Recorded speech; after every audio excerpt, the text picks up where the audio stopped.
Those big politicians you're mentioning them, they can't bring change. For them, they just believe on let's unite together, this tribe, that tribe, we get the numbers, win the election. The Kenyan problem to me has always been economic. Even when we went to independence, people said, let us first of all solve the political problem, then we shall solve economic problem. But then when the first presidency took office, as I told you, they fed the 5,000. Kenyatta transferred these powers to Moi, akasema atafuata nyayo. He fed just the next 5,000. They're billionaires, they're rich here and there. So long as you're close to them, you get richer. Now you see there's the third president, the same thing. The fourth president, the same thing. So I'm saying there have been a constant ways on which there is no breakthrough. Kenya crave for change, but no change takes place. Politicians know how to solve the political problem. That's why you see handshakes taking place. Now you even see people setting up commissions, which is a political solution, really. I'm sorry to say that.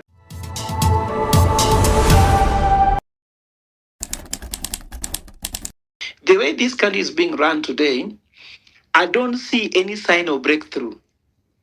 On Thursday, I did something that looks stupid, but it is very important. When I went to Kenyatta Market, and I just took 5 fish and 2 loaves.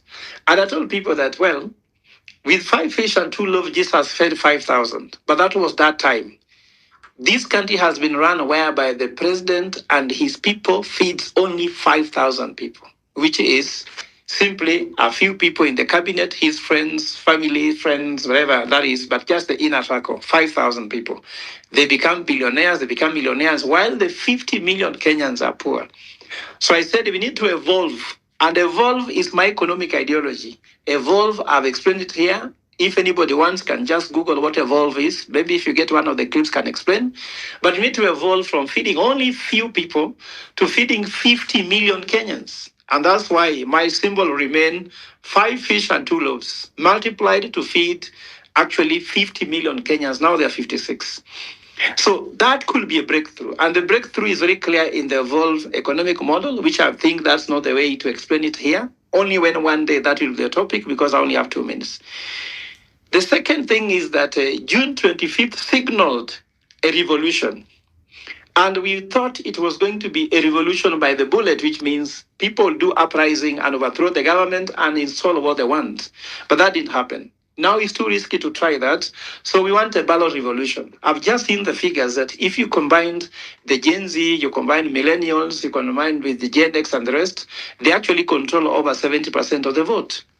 And therefore, if they are really craving for change, those big politicians you're mentioning them, they can't bring change. For them, they just believe on let's unite together, this tribe, that tribe, we get the numbers, win the election.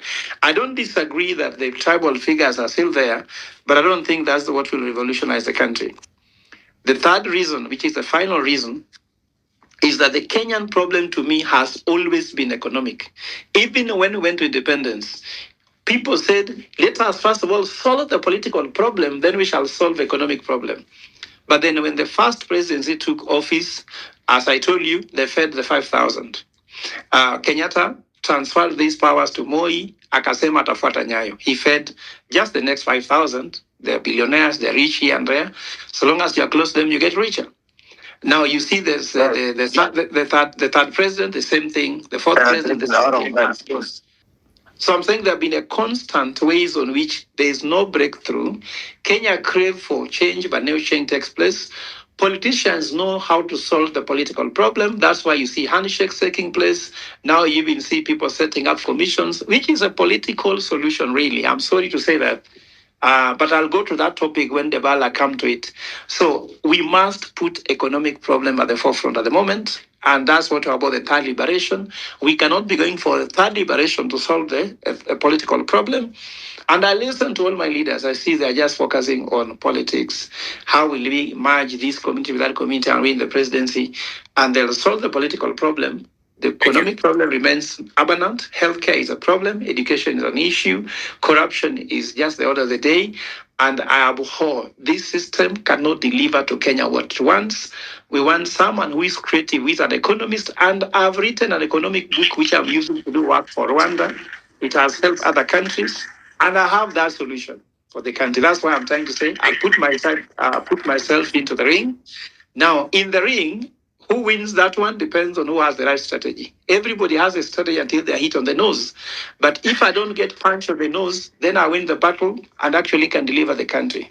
Yadeba, let me clarify because there was overreaction from my brother Fredo Kano. when I said that a father cannot be a father without children, and the children of devolution are not the governors, but the development to the people, it was not dismissing any role someone said.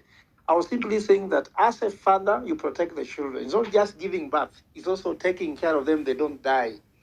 So I was thinking that the statue of Raila Odinga, as someone who has fought for devolution, he could have been there to defend it. And by defending it, was supposed to allow a democratic process of impeaching a governor without interference and hide under intervention. Because intervention, I don't think they have any constitutional mandate to do that. Fred, my brother, just be calm. We are in a very civilized society. We are in a democratic society. And also we have democratization of knowledge. I'm a professor, but I agree you can be right and I'm wrong. And you could be right because you sit next to Raila, I don't. And please don't also throw words like, it's very clear some people in my region where I come from, when you say something that you differ, anything Raila, you are being said you are a Kikuyu. I'm not a Kikuyu. But also if I'm a Kikuyu, what is wrong with it? If I come from Wamunyoro, if I'm right and I come from Wamunyoro, well, there's nothing wrong with it. I don't have any problem with Wamunyoro or anybody. I just was deliberating here as a Kenyan. And if you see me with Wamunyoro, give me a photo you have seen me with him.